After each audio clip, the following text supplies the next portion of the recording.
आज देखो Coulomb's law पढ़ाएंगे, right Coulomb's law in vector form.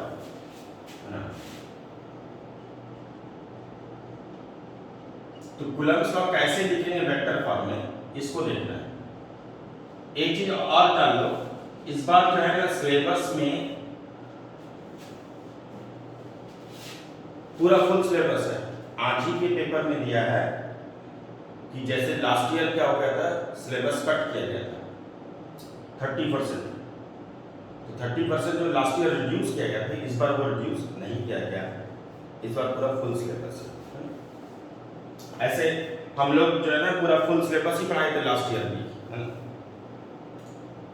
जब देखो यहाँ पे वेक्टर फॉर्म में क्या होता है, कूलम्ब्स लॉ, अभी तक जो हम लोग कूलम्ब्स लॉ पढ़े वो क्या था, एक चार्ज है Q1 और एक चार्ज है Q2, सेपरेशन कितना है R, तो फोर्स हो गया इन दोनों के बीच का 1/4πε0। अगर एयर है तो Q1 Q2/r²। ये हम लोग पढ़ चुके हैं, लेकिन ये किस फॉर्म में था, मैग्नीट्यूड फॉर्म में। चार्ज चाहे 2 कूलम रहे या -2 कूलम रहे, लिखना था 2 कूलम ही, है ना।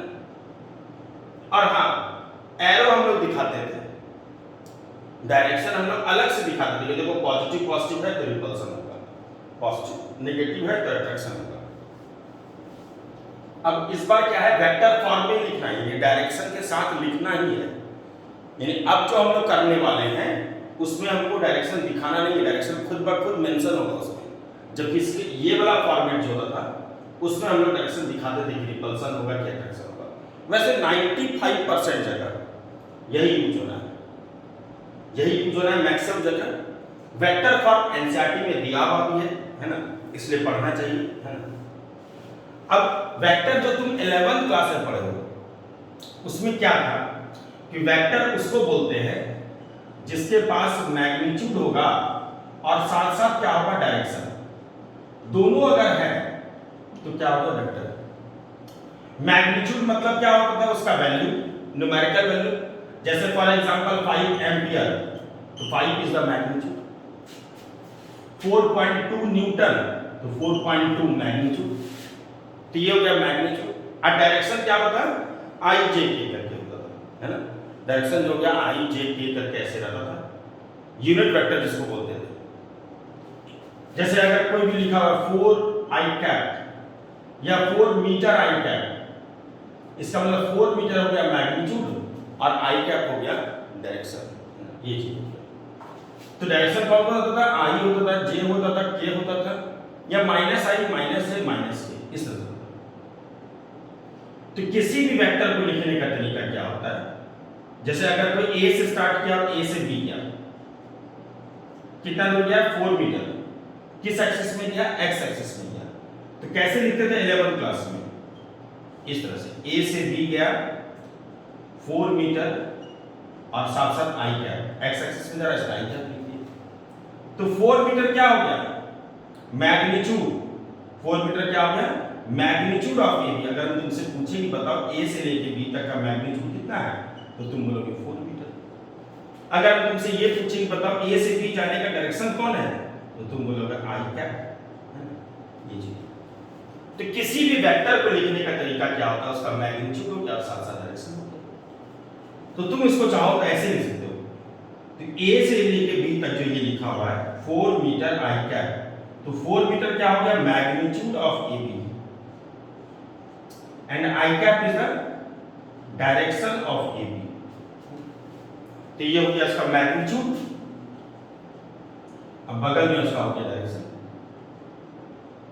ये लिखने का तरीका होता है। जैसे अगर तुमसे बोले बताओ तो वेक्टर आर है, इसको कैसे लिखोगे, magnitude of R and direction of R, मतलब आर क्या है। तो ये हो गया मैग्नीट्यूड और ये बगल में हो गया डायरेक्शन, है ना।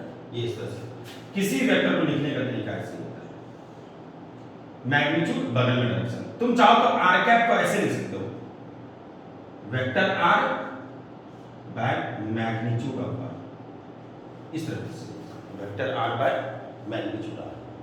इसका मतलब कंक्लूजन यहां पे एक चीज आ रहा है कि किसी भी वेक्टर को लिखना अगर है तो उसमें दोनों चीज लिखना होगा। मैग्नीट्यूड भी लिखना होगा, डायरेक्शन भी लिखना होगा। और अगर मान लो सिर्फ मैग्नीट्यूड उसके पास है तो हम क्या करेंगे, डायरेक्शन से मल्टीप्लाई कर देंगे। जैसे सिर्फ 4 मीटर लिखा हुआ तो ये हो गया मैग्नीट्यूड, जैसे बगल में आई कैप लिख दिए तो ये बन गया वेक्टर। यानी अगर तुमको मैग्नीट्यूड पता है तो बगल में अगर उसका डायरेक्शन मेंशन कर दोगे, लिख दोगे, तो वो कन्वर्ट हो जाएगा क्या, वेक्टर में। यहाँ पे ये जो कूलम्स लॉ है ये किस में लिखा हुआ है, मैग्नीट्यूड फॉर्म में। अब इसको हमको किस में कन्वर्ट करना है, वेक्टर फॉर्म में। तो अगर हमको ये चीज दिया हुआ है, मैग्नीट्यूड दिया हुआ है, और हमको कन्वर्ट करना है वेक्टर में, तो तुम सिर्फ इस चीज से गुणा कर दोगे तो तुम्हारा काम हो जाएगा। यानी यूनिट वेक्टर यानी डायरेक्शन से अगर मल्टीप्लाई कर देंगे तो काम हो जाएगा। तो ये जो कूलम्स लॉ है, अब इसको हम लोग कन्वर्ट करना चाहते हैं वेक्टर फॉर्म में। कैसे करेंगे वेक्टर फॉर्म में, बड़ा आसान भी है तुरंत। आखिर सबसे पहले हम पता तो कर लें कि कौन बताएगा इसका डायरेक्शन, है ना। तो इसमें कितना कितना टर्म है, 1/4 पाई एप्सिलॉन नॉट है, q1 है, q2 है और r है। तो 1/4 पाई एप्सिलॉन नॉट तो डायरेक्शन बताएगा नहीं, इसका वैल्यू तो फिक्स होता है 9 × 10⁻9। चार्ज तो खुद स्केलर होता है, इसके बाद डायरेक्शन तो होता नहीं है ना। तो बताने वाला सिर्फ कौन है, ये r, इसको पोजीशन बोलते हैं, है ना। तो हम इसको अगर कन्वर्ट करना चाहें वेक्टर फॉर्म में, देखो कितना इजीली कर लेंगे। इसको दोबारा लिख रहे हैं, ये अभी किस फॉर्मेट में है, मैग्नीट्यूड फॉर्म में, और हमको कन्वर्ट किस में करना है, वेक्टर फॉर्म में।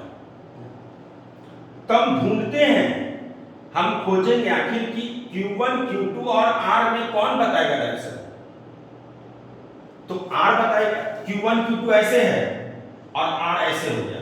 तो देखो, तो जो पहले रिपल्सन ऐसे होता था, अब ये रिपल्सन ऐसे हो गया, फोर्स डायरेक्शन चेंज कर दिया कि नहीं कर दिया। तो डायरेक्शन कौन बताएगा इसमें, तो r बताएगा। तो हम लोग क्या करते हैं, डायरेक्शन में कन्वर्ट करना चाहते हैं। तो बड़ा आसान है, किसी को भी वेक्टर, अगर कोई भी वेक्टर है तो उसके पास दो चीज होता है, मैग्नीट्यूड और डायरेक्शन। अगर तुम इससे मल्टीप्लाई कर दोगे तो अपने आप वो किसमें कन्वर्ट हो जाएगा, वेक्टर में। तो हम इसको कन्वर्ट करते हैं वेक्टर। देखो कितना, सिर्फ किससे मल्टीप्लाई किया, r कैप से। क्यों r कैप से, क्योंकि ये और ये डायरेक्शन नहीं बताएगा। ये किस फॉर्मेट में था, मैग्नीट्यूड फॉर्म में। हमको किसमें कन्वर्ट करना है, डायरेक्शन में। जैसे ही इससे मल्टीप्लाई करेंगे तो ये कन्वर्ट हो जाएगा डायरेक्शन में, और ये आगे से देखो ये मैग्नीट्यूड सब हटते चला गया, है ना, ये सब हटते चला गया, ये किसमें कन्वर्ट हो गया, डायरेक्शन में कन्वर्ट हो गया। तो ये हो गया Coulomb's law in vector form.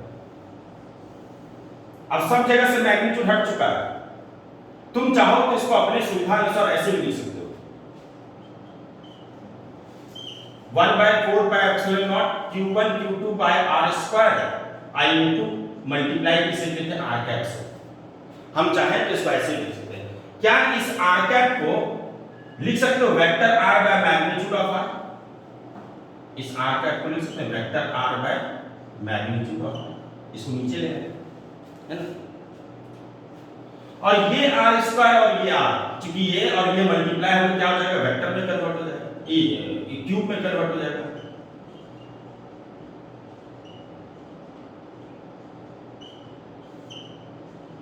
तो r² इनटू r क्या हो जाएगा, r³।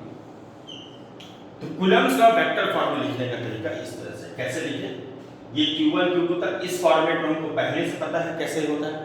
हमको सिर्फ पता करना है, मैग्नीट्यूड तो पता है, हमको सिर्फ पता करना है कि आखिर डायरेक्शन कौन बता रहा है। पता कर लिए, r बता रहा है डायरेक्शन, हम उससे मल्टीप्लाई कर दिए, जैसे उससे मल्टीप्लाई कर दिए ये कन्वर्ट हो गया किसमें, वेक्टर फॉर्म में। अब इसको दूसरे तरीके से भी लिख सकते हो। क्या इस r कैप को हम लिख सकते हैं vector r bye magnitude of r, तो लिख सकते हैं। देखो तो यहाँ पे ये r क्या है, मैग्नीट्यूड ये पहले से भी है ना। तो r² इनटू r, देखो इधर कोई बदलाव नहीं कर रहे हैं। देखो इससे r² ये भी और ये दोनों मल्टीप्लाई करके क्या होता है, r³। तो ये दूसरा फॉर्मेट हो गया, यानी ये भी सही है, ये भी सही है, कोई भी तरीका लिख सकते हो। ज्यादा फेमस वैसे ये होता है ना। तो ये हो गया किसमें कन्वर्ट हो गया, वेक्टर फॉर्म में। अब देखो यहाँ पे क्या हो गया, मैग्नीट्यूड हट गया है। इसका मतलब जैसे पहले करते थे कि 2 कूलम रहे या -2 कूलम रहे, हम लोग लिखना 2 कूलम ही है। लेकिन अब ऐसा नहीं है, अगर 2 कूलम रहेगा तो 2 कूलम लिखेंगे और -2 रहेगा तो -2 लिखेंगे, है ना। जैसा रहेगा वैसे ही लिखेंगे, क्योंकि आगे से मैग्नीट्यूड हट गया है। दूसरा एक चीज, हम लोग पहले एरो देते थे कि रिपल्सन है या अट्रैक्शन है, अब एरो नहीं देंगे, क्योंकि डायरेक्शन क्या होगा, इस फोर्स का डायरेक्शन उधर होगा जिधर आर का डायरेक्शन होगा, है ना। तो डायरेक्शन ऑफ फोर्स अगर तुमसे यहां पे देखा जाए तो फोर्स का डायरेक्शन कौन बताएगा, आर बताएगा। डायरेक्शन ऑफ फोर्स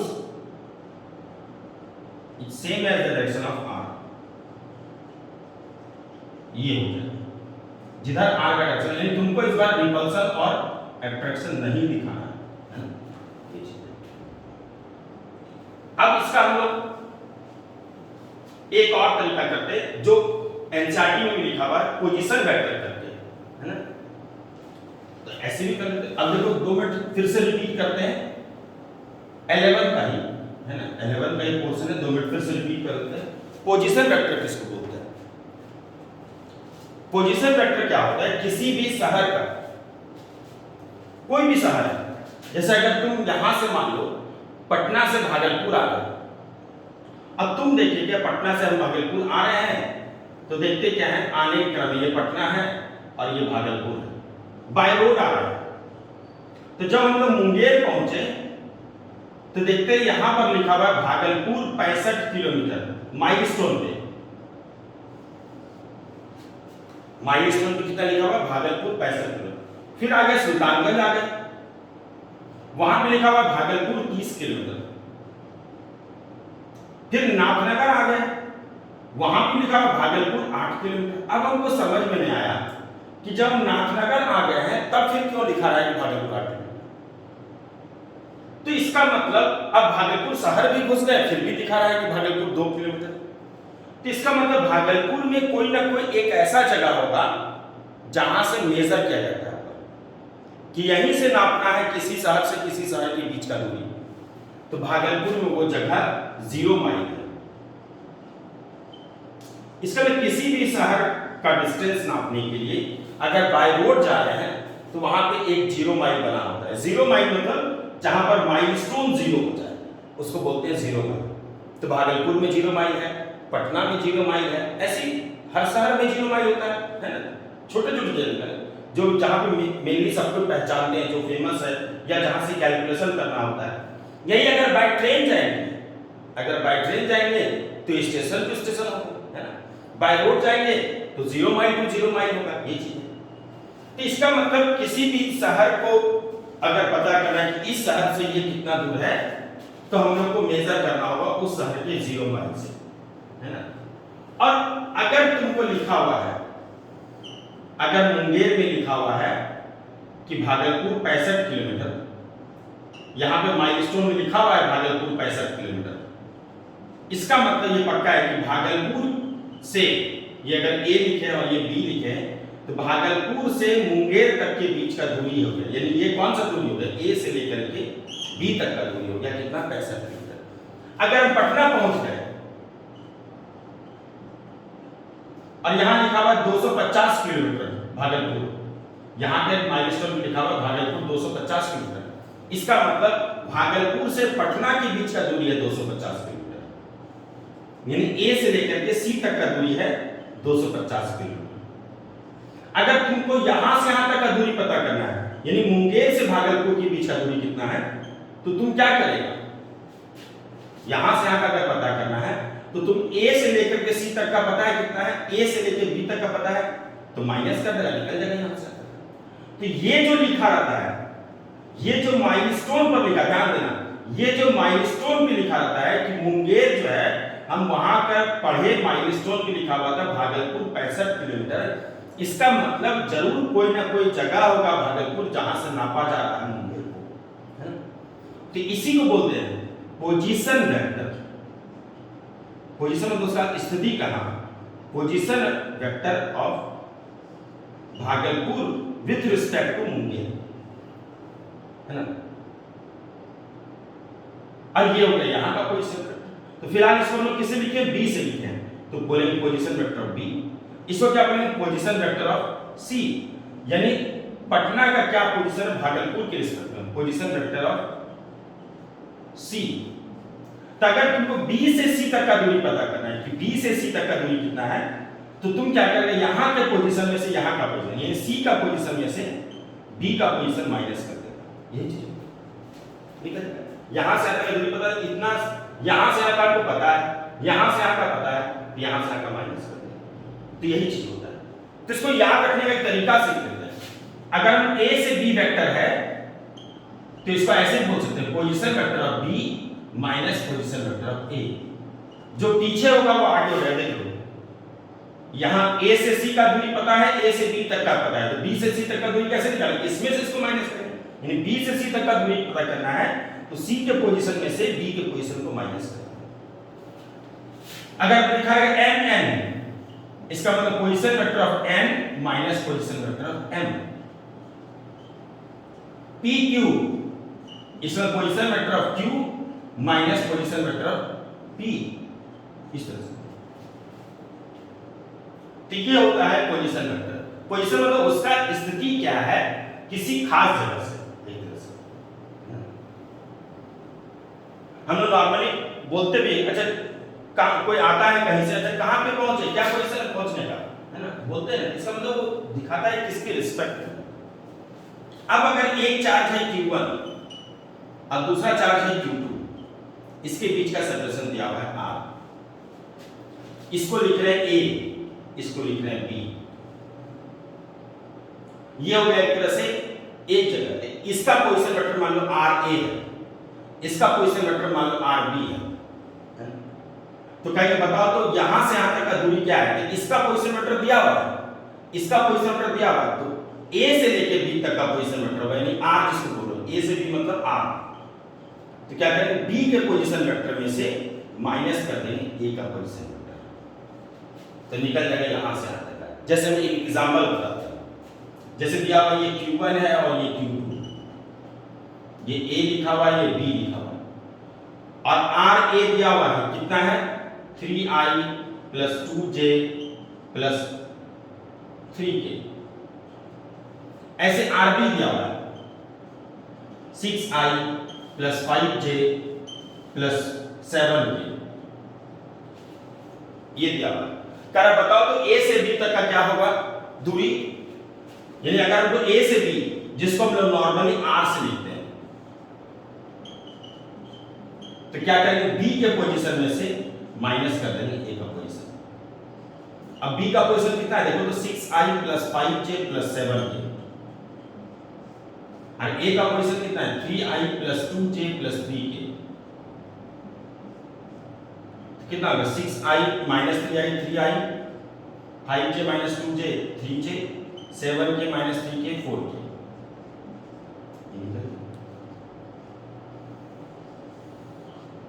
और अगर कहीं बताओ तो R का मैग्नीट्यूड क्या है, तो तुमको पता होना चाहिए कि जो भी कोफिशिएंट होता है उसका स्क्वायर करते हैं, 3 स्क्वायर, j के आगे भी 3 है 3 का स्क्वायर, k के आगे k है 4 का स्क्वायर, ये इसका मैग्नीट्यूड हो जाएगा। तो पोजीशन वेक्टर के टर्म में अगर दिया रहेगा तब हम लोग ऐसे करते हैं। अब हम लोग कूलम्ब्स को लिखते हैं वेक्टर फॉर्म में, फिर से पोजीशन वेक्टर के टर्म में इस तरह से लिखते हैं।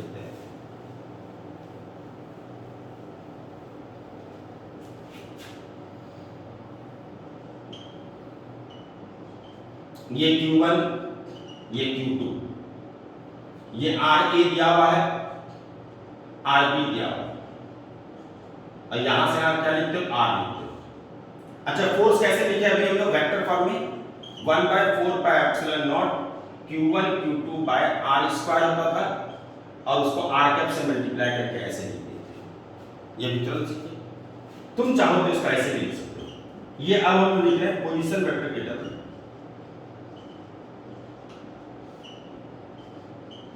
इस R को लिख सकते हो RB - RA, ऐसे लिख सकते हैं,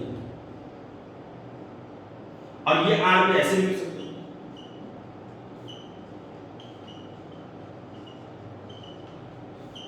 RB - RA का मैग्नीट्यूड का क्यूब इंटू RB - ये हम कहना ये चाह रहे हैं कि यहां का अगर दिया रहेगा और यहां का पोजीशन दिया रहेगा, तो ये जो R है वो कैसे निकालोगे तुम, ये जो R है कैसे निकालोगे, दो, इसमें से इसको सब्ट्रैक्ट कर दो। ये क्लियर हो गया। अब ये r कैसे निकालोगे कि यहां से का मैग्नीट्यूड कितना है, तो तुम rb माइनस ra निकाले, जो भी आया, जैसे अभी आया था ना rb माइनस ra कितना आया था 3i plus 3j plus 4k, अभी जो एग्जांपल लिए, तो इसका मैग्नीट्यूड क्या होगा, square root of 3 square plus 3 square plus 4 square.